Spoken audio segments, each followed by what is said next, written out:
He cheated on her. Then screamed at a 10-year-old child like a monster. But what he didn't realize, the one thing he feared more than anything in the world, was about to become his everyday nightmare.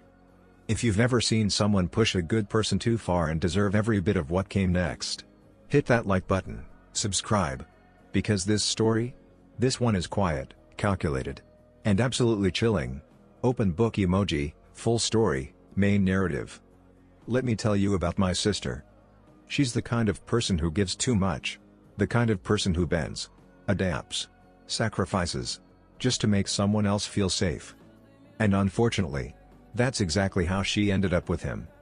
At first, he seemed normal enough. A little quiet, a little anxious, but nothing that screamed red flag. Until she noticed something strange. He wouldn't go near knives. Not in a "I don't like cooking" kind of way. No. This was deeper. If a knife was left on the counter, his entire body would stiffen. His breathing would change. His eyes would lock onto it like it was alive. One time, she handed him a pair of scissors. He dropped them instantly. Like they burned him. That's when he told her, "I have a fear of sharp objects." Not just fear. A full-blown, crippling phobia. He said cutting into things, especially raw meat, made his mind spiral into scary thoughts. Thoughts he couldn't control. Thoughts he didn't want to explain. Now, most people might have taken a step back. But not my sister. She leaned in. She started cutting his food for him. Every meal. Every single day. Chicken, beef, vegetables, didn't matter. If it needed a knife, she handled it. At first, it felt like love. Like she was helping him heal. But then it became routine. Expected. Required.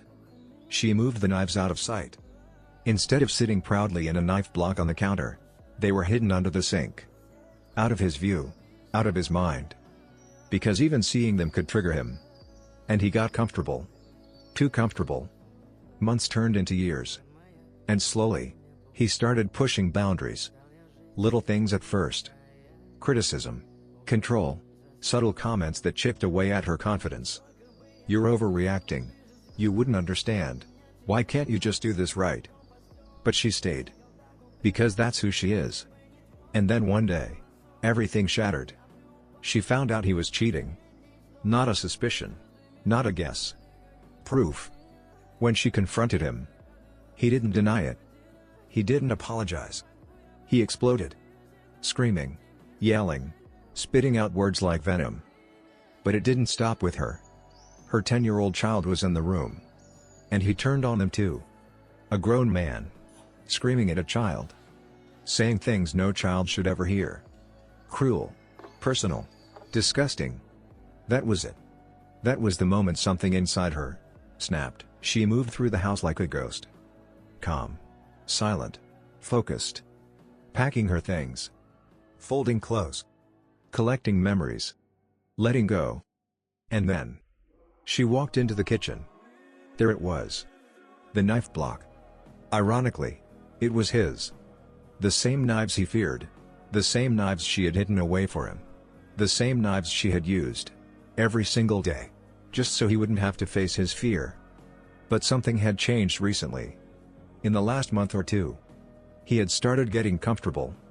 Just a little. He had begun trying to cut things himself. Small steps. Testing his limits. Which meant one thing. He needed those knives now. And that's when she had an idea. She pulled them out. One by one. Carefully. Quietly. Then she walked outside. To the patio. The air was still. The world felt paused. And she took the first knife.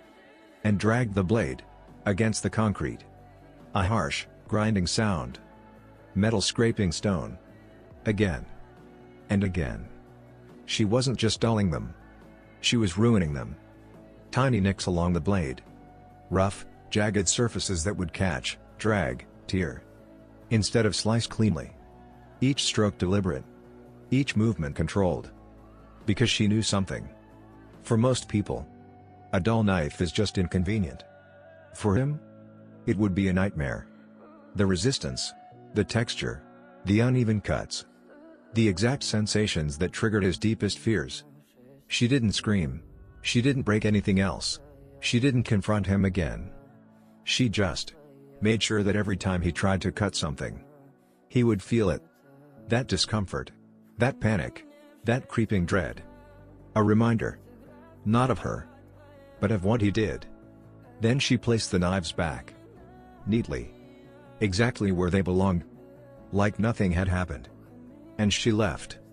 Imagine him, later that night, walking into the kitchen, trying to continue his new normal. He picks up a knife, takes a piece of meat, presses down, and instead of a clean slice, the blade catches, drags, tears. That sound. That feeling. Wrong. He presses harder. The knife resists. The texture changes. The sensation grows worse. His breathing shifts. His hands tense. That familiar panic creeping in. Again. He tries again. But it's not working. None of them are. Every knife. Every single one. Ruined. And suddenly, he's right back where he started. Except this time, there's no one there to help him. No one to cut his food. No one to hide the knives. No one to protect him from himself. Just him. And the consequences. Sometimes revenge isn't loud. It isn't explosive. It doesn't need to be. Sometimes, it's quiet, precise, and perfectly tailored to the person who deserves it. If this story gave you chills, hit